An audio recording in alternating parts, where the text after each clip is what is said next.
Hello everyone, I hope you're having a wonderful day. Today, we follow a morning that Tuna will never forget. What began as a normal day at her small market stall quickly turned into something overwhelming.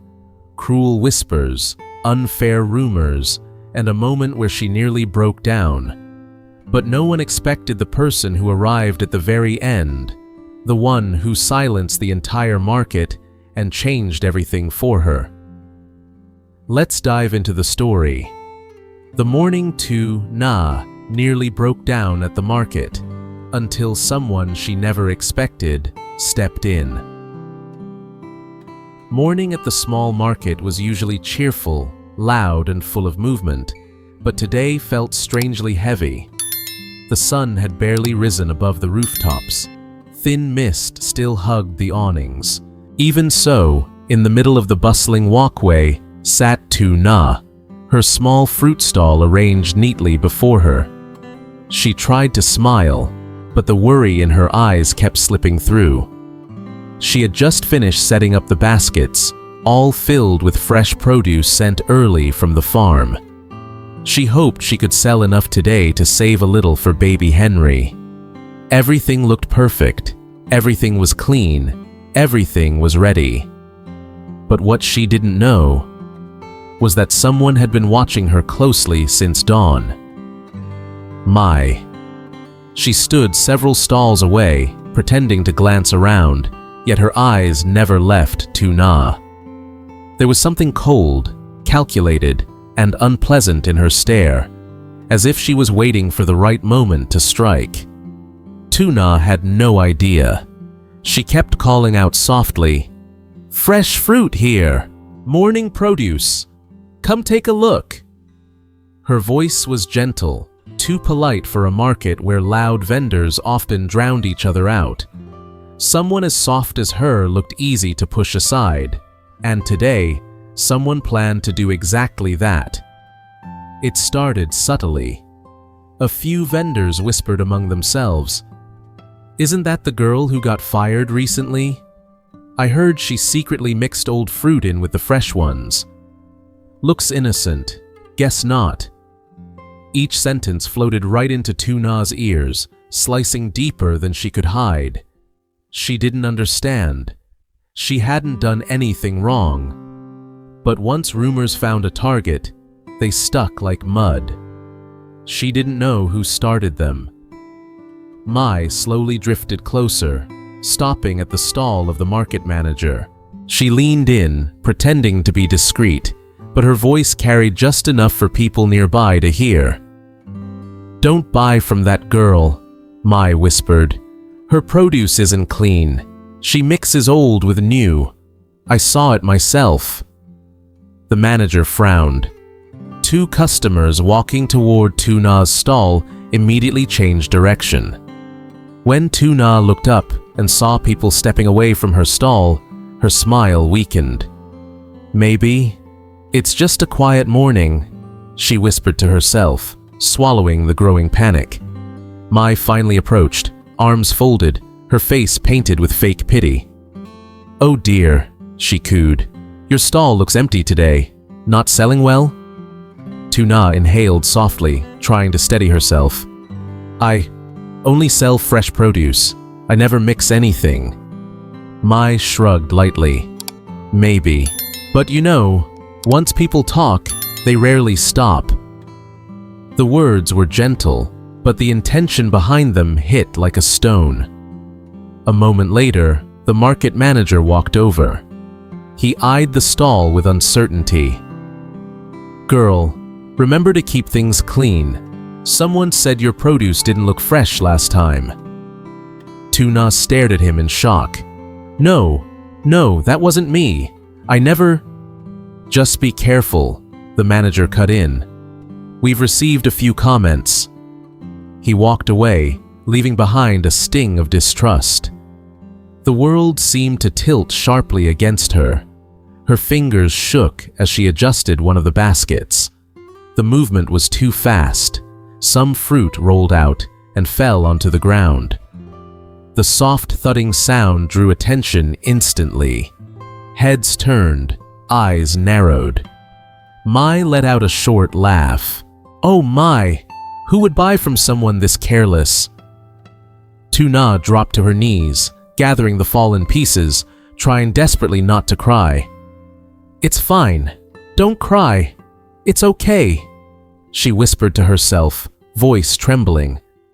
But before she could pick up the last one, another hand reached down. A warm voice spoke, calm but firm. That's enough, Mai. Tuna froze. She knew that voice. She looked up and saw Miss Hua, a familiar regular customer, someone who had been buying fruit from her for months. The woman who always smiled kindly, who always came back, who trusted her without hesitation. Today, her expression was different, sharp, protective. Mai stiffened immediately. Mai, Miss Hua, you're here early. Ms. Hua ignored the greeting. She raised her voice slightly, enough to reach the nearby vendors and customers. I buy from this stall every week. The produce is always fresh and clean. If anyone is spreading lies about her, then they're not only attacking her, they're insulting my judgment as a customer. A sudden stillness swept over the market. Mai's eyes widened. I didn't say... Yes, Ms. Hua cut in calmly.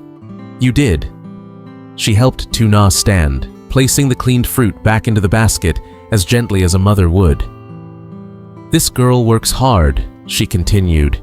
If someone here is causing trouble, they should stop.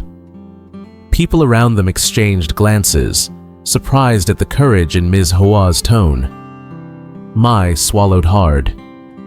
I only heard someone... No, Ms. Hua said. You started it. And with that single sentence, she stripped Mai of every excuse. Unable to argue, Mai turned abruptly and hurried away, her confidence crumbling as she disappeared behind another row of stalls. Tuna's eyes filled with tears. She whispered, barely audible, Miss Hua, why did you defend me? Miss Hua softened. Because you didn't deserve any of what happened. You're honest, kind. I won't stand by and watch someone like you get crushed. Her words were warm, steady, and exactly what Tuna needed at that moment. A hand to hold amid the storm. The tide in the market shifted instantly. One vendor approached with an apologetic look. Girl, I think I misunderstood earlier. Sorry about that. Another customer stepped forward. I'd like a bag, please. I trust your stall. Within minutes, the once deserted stall became crowded, people lining up in confidence rather than suspicion. Behind the baskets, Tuna wiped her eyes quickly, and next to her, like a silent shield, stood Miss Hua, arms crossed, chin lifted proudly, as if daring anyone to challenge her again. For the first time that morning, Tuna didn't feel alone. No one expected who walked into the market next, and what she said left everyone silent. After Mai hurried away, the atmosphere around the stall changed almost immediately. The tension that had tied itself around Tuna's chest all morning began to loosen, replaced by soft apologies, curious glances, and genuine smiles. A vendor selling vegetables walked over, scratching his head awkwardly. Girl, earlier I might have said something careless. Sorry about that. Tuna shook her head quickly. It's okay. I don't blame anyone. A customer stepped up next, nodding toward the baskets. I'll take a bag, please.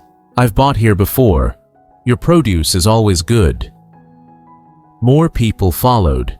Some came out of sympathy, others because they realized the truth, and some simply because they trusted the calm presence of Ms. Hua standing protectively beside the stall like a silent guardian. Within minutes, the once deserted stall felt alive again. Voices mixed with the morning air, footsteps echoed across the stone floor, and for the first time since sunrise, Tuna's hands were full, busy, steady. Ms. Hua helped weigh fruit, helped pack, even smiled politely when other vendors teased her. "Careful, Ms. Hua. People might think you're working here." She laughed softly. "Maybe I am today." A hint of warmth crawled up Tuna's cheeks. "I really don't know how to thank you," she murmured in a shy voice. Ms. Hua simply shook her head. "You don't have to. Just keep doing what you always do. Be honest. Be kind." But the morning still had surprises left. As the customers thinned for a moment, a familiar silhouette appeared at the far end of the market lane. A woman known for her strictness, her loud honesty, and her dislike for nonsense. It was Mrs. Han, an older woman who visited the market almost every morning, but rarely stopped to talk to anyone longer than necessary. She walked with her hands clasped behind her back, her gaze sharp and observant. Her footsteps were slow but steady, and somehow the surrounding noise softened as she approached the fruit stall. Tuna's breath caught. Mrs. Han. Good morning." Mrs. Han did not answer immediately. She stood in front of the stall, her eyes moving from the baskets to Tuna's face, red around the eyes from holding tears back. Then to Ms. Hua standing firmly beside her. "Is this the girl?" Mrs. Han finally asked. Ms. Hua blinked. "The girl? You mean the one Mai was complaining about all week?" Mrs. Han finished bluntly. Tuna's heart dropped. She tensed, fingers squeezing the edge of the wooden stall. Mrs. Han reached forward, picked up one piece of fruit, inspected it as if it were evidence in some serious case.